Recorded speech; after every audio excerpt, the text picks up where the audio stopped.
Thank you. Honorable members, Kesineni, Srinivas.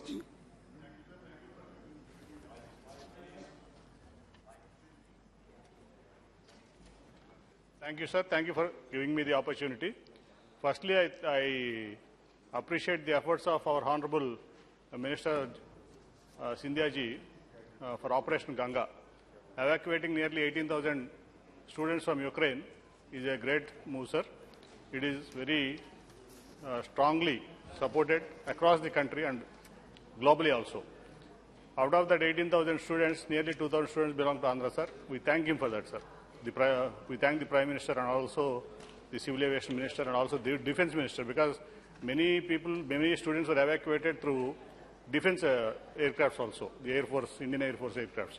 So, and also, the one more initiative, sir, recently, the disinvestment of Air India, which is a very good move, sir, because Air India once was a pride of this country, but slowly that pride has been shrinking and it has been deteriorating. So, and even daily losing 20 crore rupees, the hard-earned taxpayers' money, and now putting it in a safe hands, Tata's.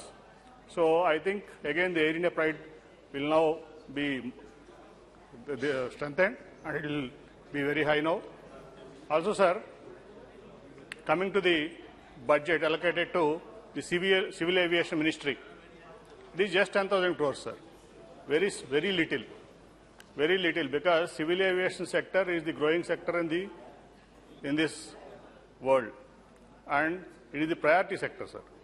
And out of this 10,000 crores, some almost like 8,000 crores odd is going to Air India's expenses, and only just 1,400 crores is left over for the rest of the expenses. Out of that,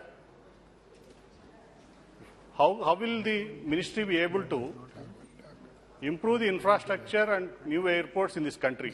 That is our question, sir. And also, the Udan scheme, sir. The Udan scheme is such a good scheme, which is connecting 2-tier, 3-tier cities of this country, and even helping the common man to fly in the aircraft, sir, and travel in the aircraft, sir. So, for this scheme, the allocated funds are only 600 crores, sir, which is very little.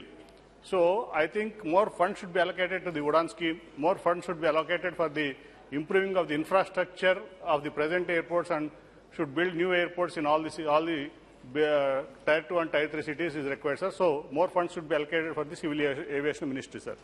And, sir, coming to Andhra Pradesh. So, Andhra Pradesh has 5 operational airports at present after the bifurcation of the state, sir. So, out of these 5, 3 are the international airports, sir.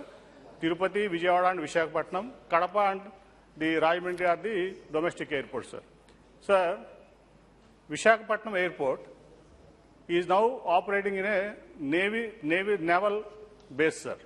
So, from last 10-15 years, it is becoming very congested, and also the facilities are very low, and it is also difficult for naval operations, sir. So, previously, before 2014, it was no night landing for the civil operations, commercial operations was allowed in Visakhapatnam Airport. So then the Chief Minister Chandrababu Naidu has thought of building a new airport in Bhogapuram. 2 points, sir, I'll conclude. Please. Important points for the state, sir. Yeah, please. So, Bhogapuram Airport, sir. So, 3,000, nearly 2,700 acres of land has been acquired. Only 35 acres of land should be handed over still, sir. And the previous, our Ashok Gajapathraju Garu, who was the Civil Aviation Minister that time, and Chandrababu Naidu Garu allotted that land, and also the NOCs were taken for the land to be handed over to the Airport Authority of India, and after that, a concessionary GMR was given the airport contract, sir.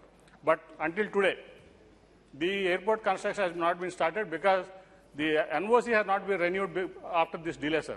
So I request the Minister to give immediate NOC for the Bhogapuram Airport, and my constituency Vijayawada, sir, and this is the last point. Sir, Vijayawada Airport, it was an airport built by Britishers in the World War II, sir. So, before 2014, it was like a small bus stand, no facilities at all. After that, with the initiative of Chandrababu Naidu Garu, our then Chief Minister, our party leader, and our Civil Aviation Minister Ashok Gajapathraju Garu, we handed over 700 acres of land taken from the farmers to the airport. Previously it was 550 acres, sir. Now it became 1,250 acres. But after the change of government, sir, the farmers were, this land was taken in the Land Pooling Act, sir, and an annuity should be paid for them as per the agreement. The present government is not able to pay the annuity, and also because a lot of cases are happening because of the land pool, the land is not allocated to them for the farmers in the land pooling. There are a lot of civil cases and High Court stays, sir. I request the Honorable Minister to take initiative to clear all these cases, to Yes. Use his last Please, line. please conclude. Use his good offices to request the state government in clearing the land issues, handing over the total land to the airport, and making the facilities. Even though it is an international airport, now it is not even having customs and immigration facilities, sir. So I request the minister to immediately hand over the total land to the airport, and also facilities like immigration, and also food processing facilities, which, because that's a agri-rich zone, for food processing facilities we are requesting Honourable members, that should be immediately done, please sir. Thank you. Okay, thank you.